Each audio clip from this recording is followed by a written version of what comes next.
Everyone, now we will discuss very brief about spherical coordinate system because it will be useful later on for us.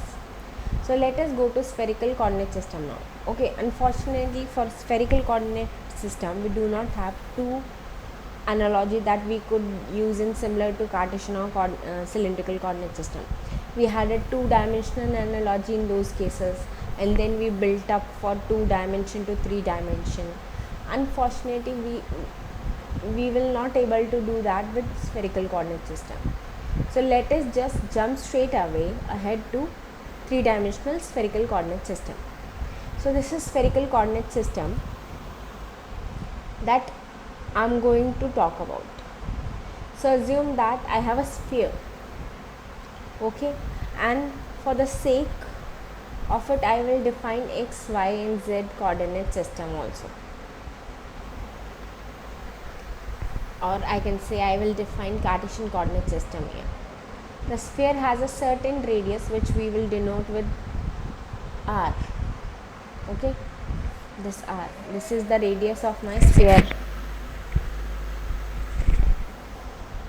Okay,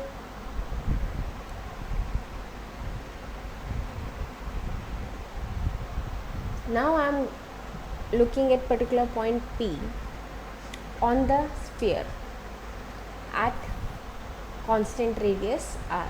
So imagine that there is a sphere and there is a constant radius r, and this will be given by 3 values or 3 coordinates. Just we described point in 3-dimensional rectangular coordinate system by 3 values x, y, z. So we need 3 coordinate systems. Similarly we will have to give you 3 coordinates for defining a point in spherical coordinate system. Okay, and these points are r, phi and theta. So what are this r, phi and theta? R is the radius of the sphere. So when you are looking at a particular point, you can say that there is a point here and this point is a unit sphere,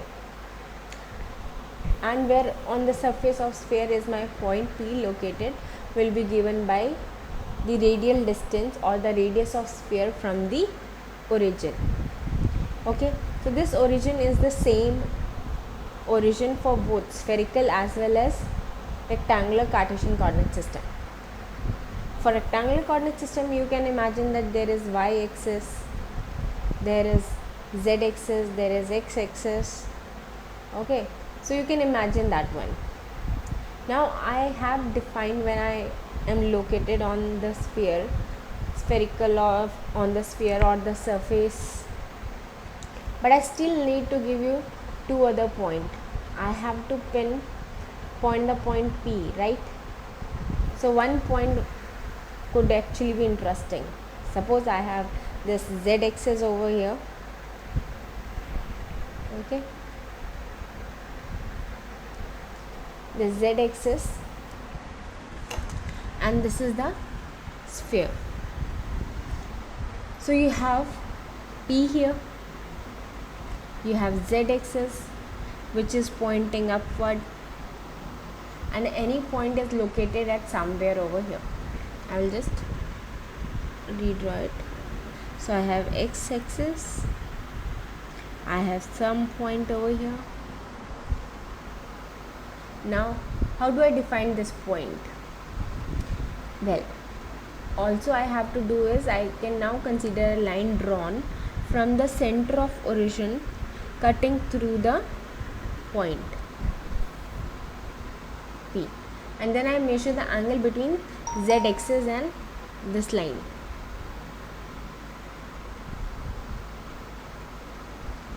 So this angle is what I denoted by theta, and this angle is called elevation angle.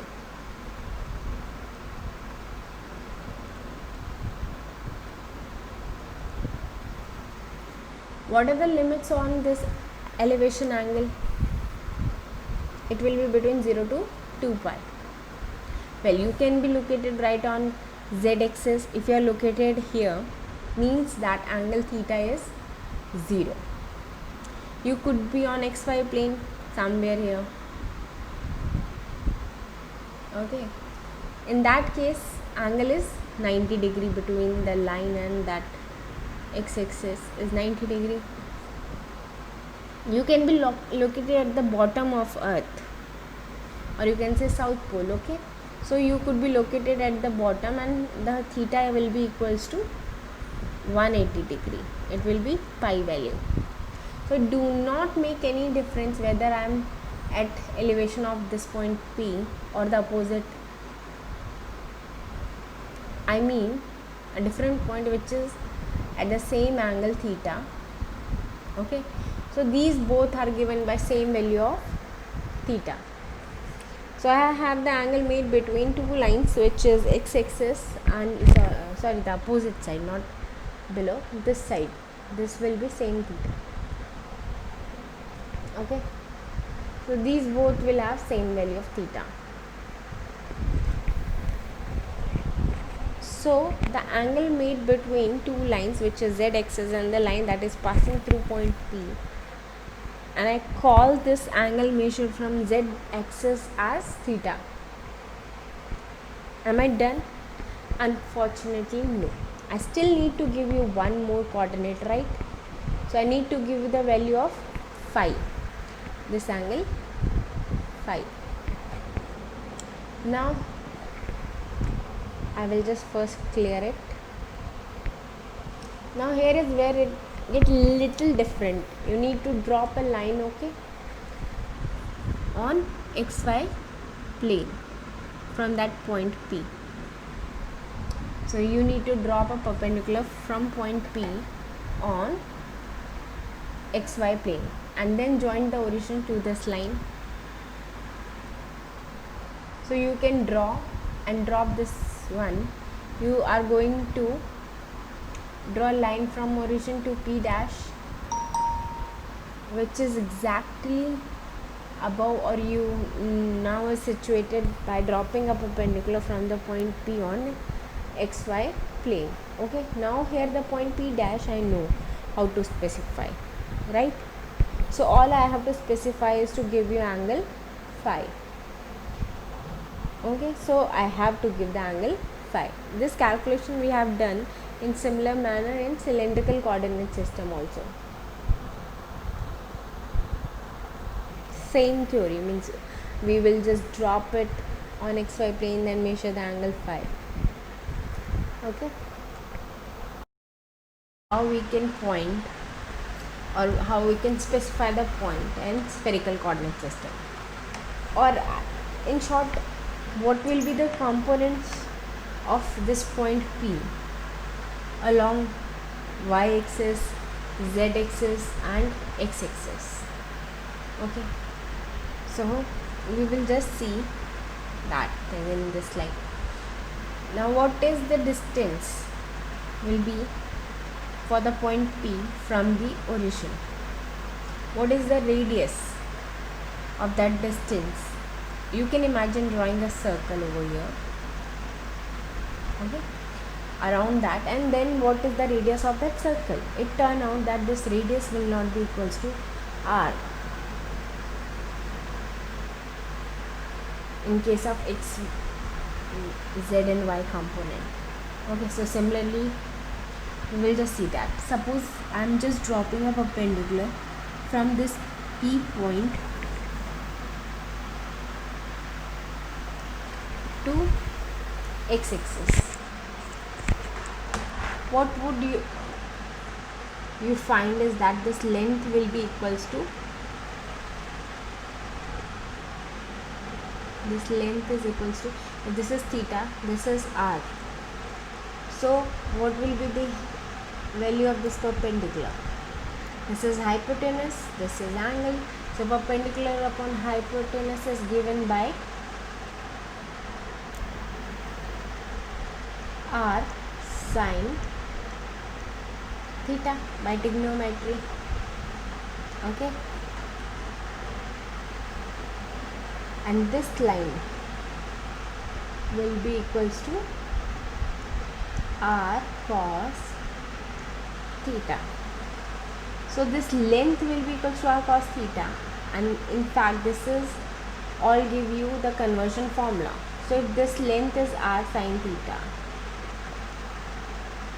and this is r cos theta, so z component of this point is r cos theta. That same we have mentioned in here. Now find the value of x and y component here by looking at x projection on x axis and y axis. So these are the projection points of that P. Okay.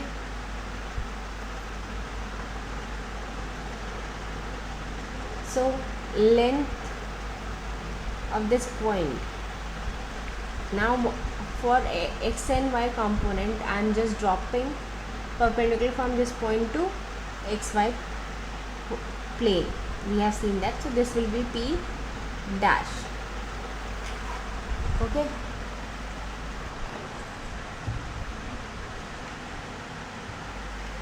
So back on x axis has the value of r sine phi. This is r, not this is r, this is also r.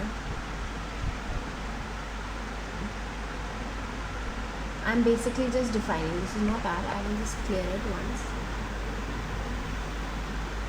I just got confused. This is not r. So I am defining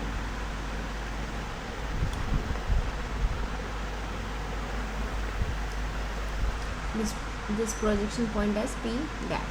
So when I am just drawing a line from origin to this point, again, what is the value of this line?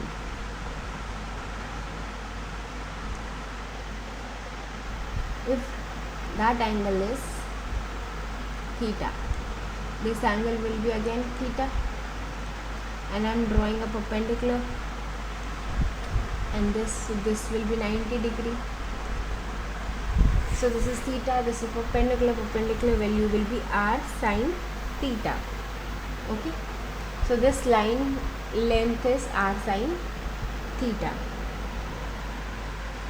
Now when you project this point on x axis, again I am putting perpendicular and this angle is phi. So value of this will be rho times sine phi, length of this line. And what is the value of rho? Rho is r sine theta. Okay. So this length is actually this length. So basically we came to that point, length of this line.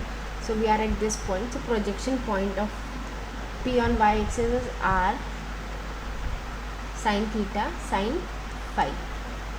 Similarly, projection on x will be this length. To calculate this length, what is the value of this length? From here, if I am again calculating it, it is my x is lambda cos phi. This will be cos phi times the length of this line, and length of this line is rho. Okay, so it will be rho cos phi, and when I am putting the value of rho, that is r sine theta, I am getting x component. Okay. So these are the conversion formula that we are looking for. Okay, z is r cos theta, y is r sine theta sine phi, z is x is r sine theta cos phi. Okay. Now come the line integral, the surface integral, and the volume integral. So what is line integral along the radial direction? So I will just write line integral, or the line along the radial direction will be obtained by considering one sphere, and you imagine another sphere whose radius is increasing from r to dr, r plus dr. So new length is r plus dr and old one is r.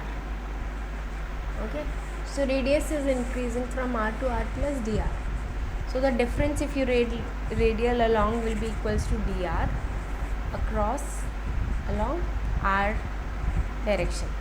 Now r unit vector is the radius vector in the radius on the surface. Okay, so if you imagine a ball and you put a stick on it, that stick will be the direction of your radius, because in that direction your r is increasing.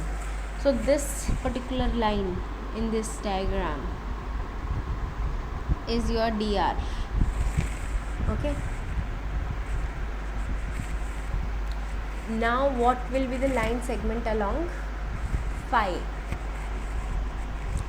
So suppose assume this is one angle, this is another angle, so my phi is changing in this direction.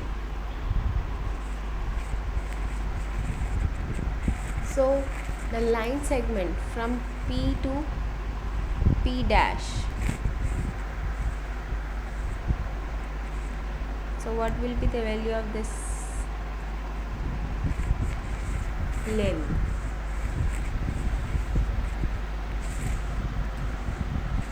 You will now have to go from P to P dash.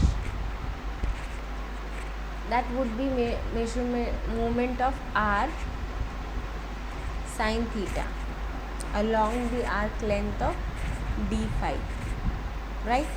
So that will be equals to r sin theta d phi along the unit vector phi. So it will be in that direction. This is in this direction. Okay, so what will be the movement along theta? Well, you have a point again, some point over here as P, and if you take one more point and then move, you have moved the distance of d theta. If you are from here to here, you have moved the distance of d theta, because you will have some angle between x and this line and x and this line. So if this is theta and this is theta plus d theta, so you are increasing in this direction, so it is basically in this direction. Okay, so it is d theta and is the angle that you have moved, but the arc length that you have moved will be equals to r d theta along theta direction. Okay, so total line segment is given by dr r unit vector plus r sin theta d phi unit vector plus r d theta theta unit vector. So these are the line segments in spherical coordinate system. Understood? And if you see clearly, these are three mutually perpendicular surfaces. We will discuss it once again in detail. Next is, what about surface areas? The vector surface area as ds along, let's say r, will be equals to, you need to move a certain direction along theta, okay, and a certain direction along phi, and these are the movements that you know how to move along. That becomes r along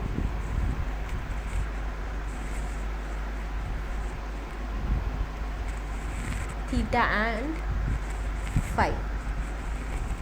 So that is r along r d theta and r sin theta d phi. So surface will have a value of r sin theta d phi into r d theta, and it is in the direction of r. The surface direction will be outward of the surface. Okay, so you will it will give you r square sin theta d phi and it will be directed along r. Similarly, ds theta, the surface element will be along theta, and it will move, you need to move along the dr. This is dr and d theta. So this is dr, this is d theta phi, and it is in the direction of theta. Okay, means if we are calculating in theta terms, other two terms will come. Okay, similarly for d phi, dr and r d theta, and it will be directed along phi. So these are your differential surface area. Now finally, what is volume element? Volume element is r square sine theta dr d theta d phi. So this is spherical coordinate system. The orthogonal nature of spherical coordinate system is evident by considering these surfaces: r constant, phi constant, and theta constant, which is shown in this figure, where we notice that r is constant is a sphere. On my whole sphere, like a ball, around ball, at any point my r value will be constant. Okay, so constant is a sphere, r equals to constant is a sphere with its center at origin. So this is the center, which is the origin of my system. Theta equals to constant is a circular cone, the circular cone.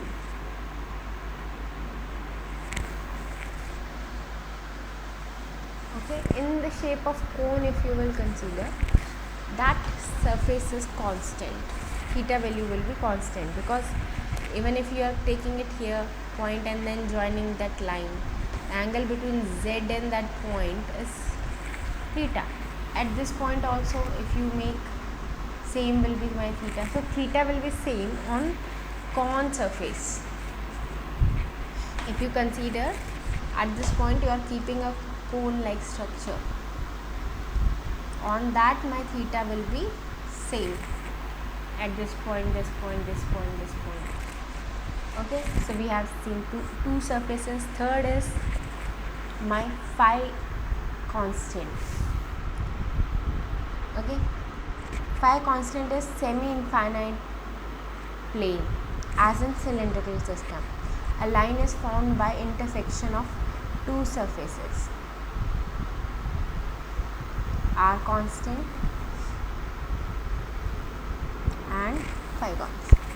So this surface is giving me phi constant at this point. This phi value is constant at this point, even at this point, even at that point.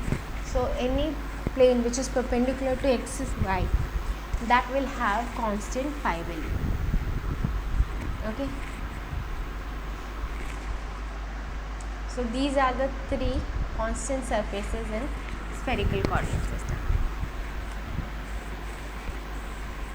So we first define the distance from origin at a point as r. The distance from origin to the point, I will just clear it once. So the line from origin to this point r, the surface r constant, is a sphere. Second coordinate is theta between z axis and line drawn from origin to that point.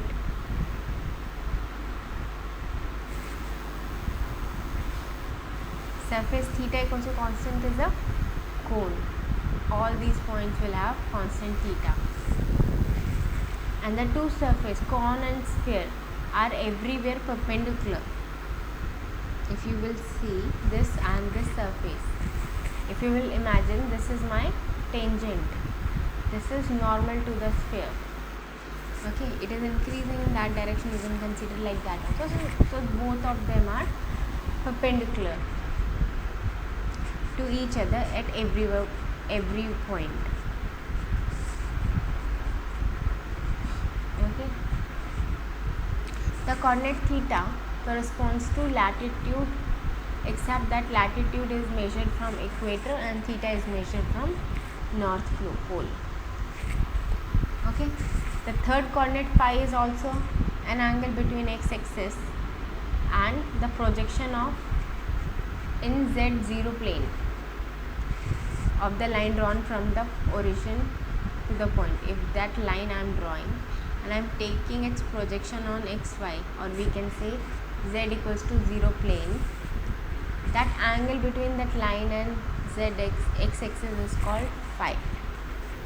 Okay, the surface phi equals to constant is a plane passing through theta equals to 0.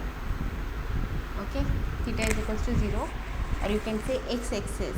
This is x-axis, the plane that is passing through x-axis.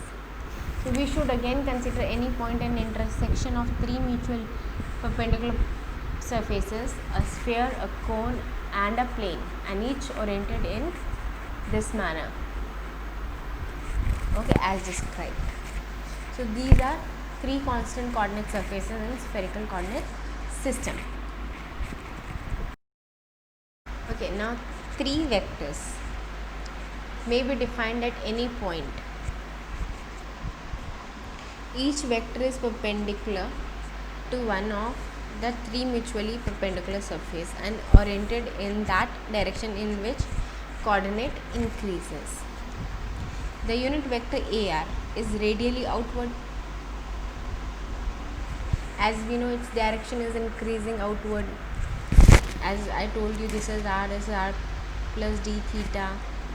So my r is increasing radially outward and normal to the sphere. As I told you, this is normal to my sphere, r constant, and it lies in the cone plane where theta is equals to constant, and the plane where phi is equals to constant. The unit vector a theta is normal to conical surface. It is normal to conical surface and lies in plane, and it is tangent to the sphere. It's normal to cone, tangential to sphere. This is normal to sphere. Okay, and it is directed along line of latitude, or you can say points south direction. The third vector a phi is same as cylindrical coordinate, being normal to plane and tangent to cone and sphere both. So it is directed east. Its direction is east. It is directing south. Okay, and it is directed radially outward. If you take two-dimensional and keep your finger, one in index finger in east direction, this will be pointing south, and this south will be your middle finger. This is your index finger, this is your thumb. So as you have seen, this is mutually perpendicular surface. Three vectors are mutually perpendicular. Now we will see these unit vectors in terms of x, y and z unit vectors. So r along x, the component value, this line, because this is my r radially outward, so basically this is the same line if I am joining from origin. So this vector projection along x will be obtained by dropping it at this point and then dropping over x. So this is phi cos rho cos phi, and this length is r cos theta. This length is r sin theta.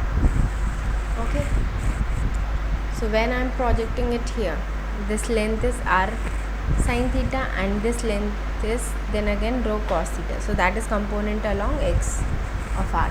Similarly for y, it will be rho sin theta phi and r sin theta.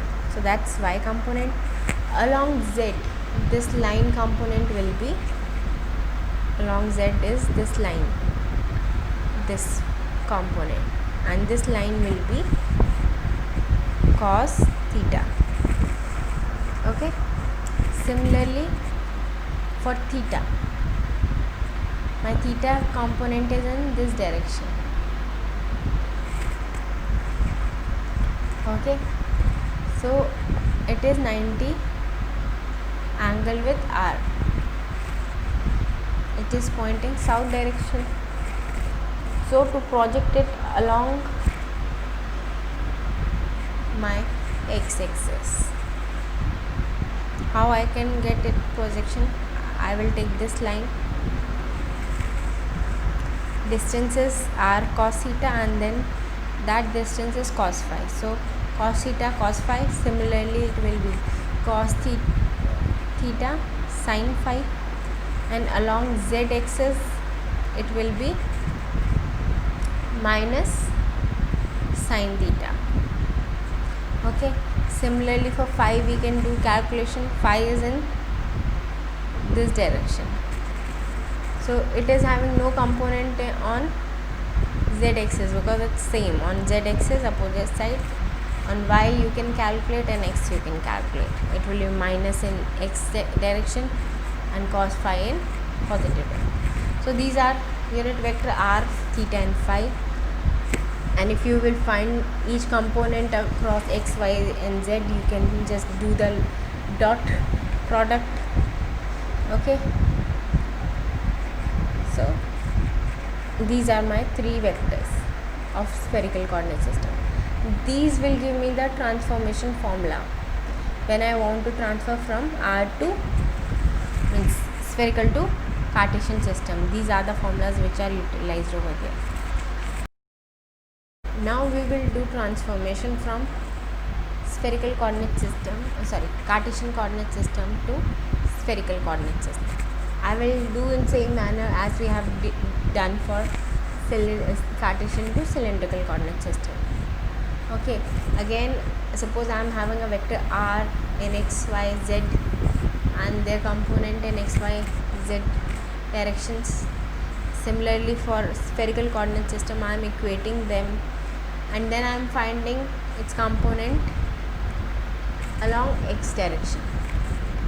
Okay, for that, this, if I am keeping r into r unit vector into x unit vector, then theta into x unit vector, phi into x unit vector, dot product, I will get the component along x direction. For that I will use my last slide formulas.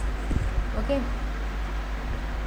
so rx will be, rx component I got by doing r in direction dot product x unit vector. Okay, similarly ry I got by r by dot product with y, and z will be r vector multiply dot product with z unit vector. So these will be the x, y and z component in terms of r, theta and phi. Okay, so I will just take the common values. So this is my transformation matrix from cylindrical to spherical coordinate system, or you can say rectangular, spherical to rectangular coordinate system, and this will be rectangular to spherical coordinate system. So I am not going into transformation because it's a tireless process, but you just remember a simple way of remembering transformation from spherical to rectangular and rectangular to spherical. These formulas are important for that. So with that, my spherical coordinate system is over. Thank you for today's lecture.